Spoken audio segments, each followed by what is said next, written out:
apartment in the Silver Lake neighborhood of Los Angeles and began preparing for a new career as a professor at the University of Southern California. I look back on myself with bemusement and sympathy, for there were many things I did not know when I was 26. My naivete protected me when I sat down to write at my small kitchen table, and in that hot, stifling first summer in Los Angeles began a short story collection. If I had known that it would take me 17 years to finish that collection, and another 3 years to publish it, perhaps I never would have even begun. Perhaps I would have given in to fear. But ignorance can sometimes, not always, but sometimes, be as beneficial as knowledge. Ignorance is beneficial when we are aware of it. In my case, to paraphrase a former Secretary of Defense, I knew what I did not know, and I knew that I wanted to know it, but I did not know how to know it. I knew that I wanted to write fiction, and I knew that I wanted to produce innovative scholarship, but I did not know how to do either of those things.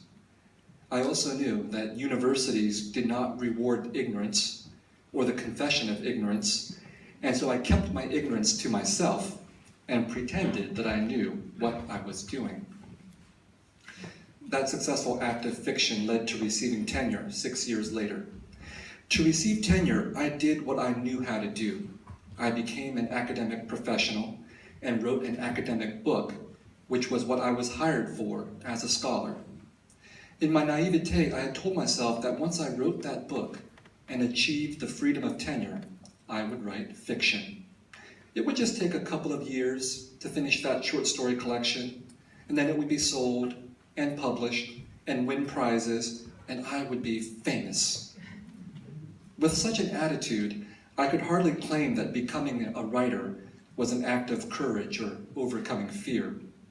I only vaguely knew, but didn't really understand, how much writing would demand from me, how much it would dismantle me as a professional, much to my own grief, but ultimately for my own betterment as a writer and a scholar. For the next 9 years, I learned about grief as I worked on that damned short story collection.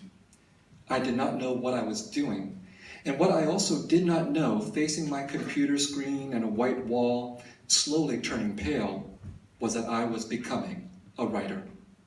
Becoming a writer was partly a matter of acquiring technique, but it was just as importantly a matter of the spirit and a habit of the mind. It was the willingness to sit in that chair for thousands of hours, receiving only occasional and minor recognition, enduring the grief of writing in the belief that somehow, despite my ignorance, something transformative was taking place.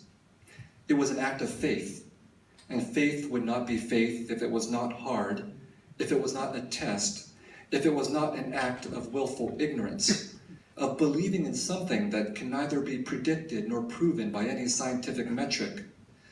The more I was tested over these many years, the more I doubted myself, and the more I doubted myself, the more I was afraid that perhaps I was not destined to be a writer. At the same time, I was also testing myself as a scholar. I began work on another scholarly book. Its evolution would run parallel to my fiction writing. And if I had known that this scholarly book on the memories of the Vietnam War would take 14 years to be published, I probably would have chosen another subject. One reason it took so long was that it investigated literature, film, museums, memorials, politics, philosophy, and history. But even more challenging for me was that I wanted the book to be as much a creative work as a critical work, just as I wanted my fiction to be as critical as it was creative. But I didn't know how to do this, and no one could teach me this. And it took the discipline of sitting in a chair for countless hours over 20 years before I could even approach bringing together the critical and the creative. I've told this story about my ignorance and my naivete, of my struggles and my doubts, of my slowly dawning fear and my slowly rising courage, because most readers are only aware of the final product of a writer or scholar's efforts. That final product, the book, appears brimming with confidence and knowledge,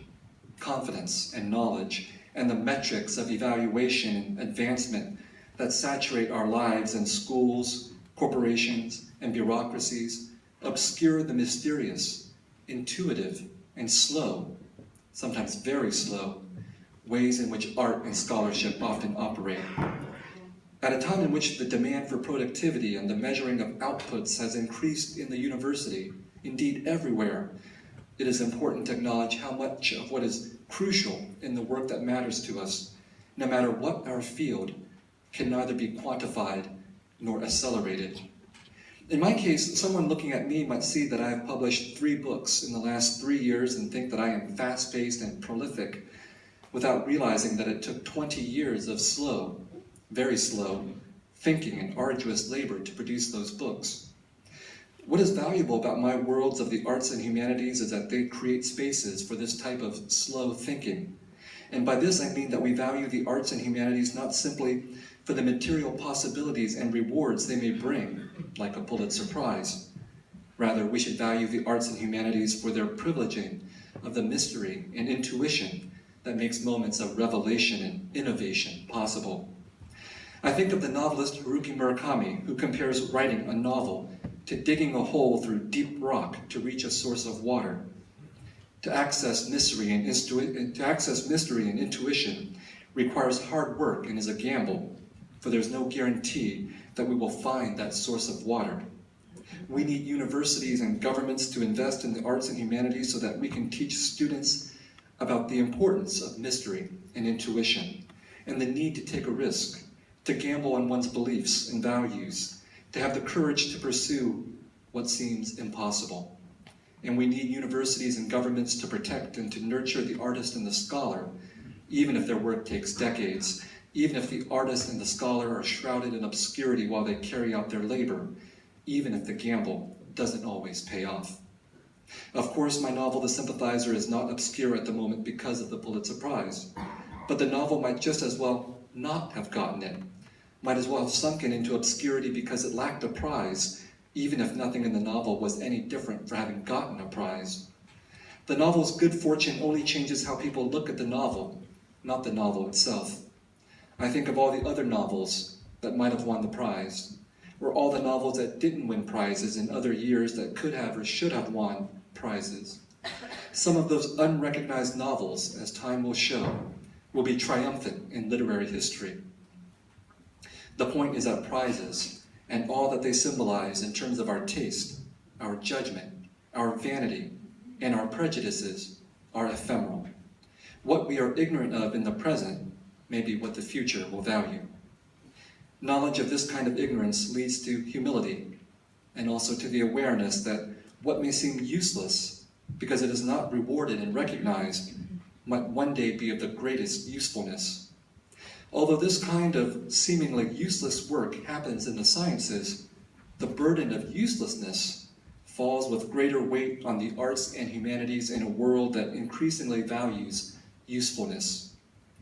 When I became an English and ethnic studies double major as an undergraduate 27 years ago, I took a risk in studying things that a good number of people might think are useless. Perhaps my own parents, refugee shopkeepers who never went to college and who worked 12 to 14-hour days nearly every day of the year, thought my studies to be useless. If they thought so, they had earned that right. They themselves were lessons to me in fear and courage, surviving 30 years of war, becoming refugees, and struggling to build and rebuild their fortunes. But to my parents' credit, they suppressed any skepticism and supported my possibly useless studies. They were as ignorant as I was about my future, but they had faith in me. This is what I think so many of us who work in the arts and the humanities hope to receive from our universities, from our governments, from sometimes skeptical students and their parents. Patience and faith in us as we test the limits of our ignorance and our courage, as we overcome fear to pursue what may very well be useless, as we go in search of that mystery and intuition that exists within all of us. Thank you.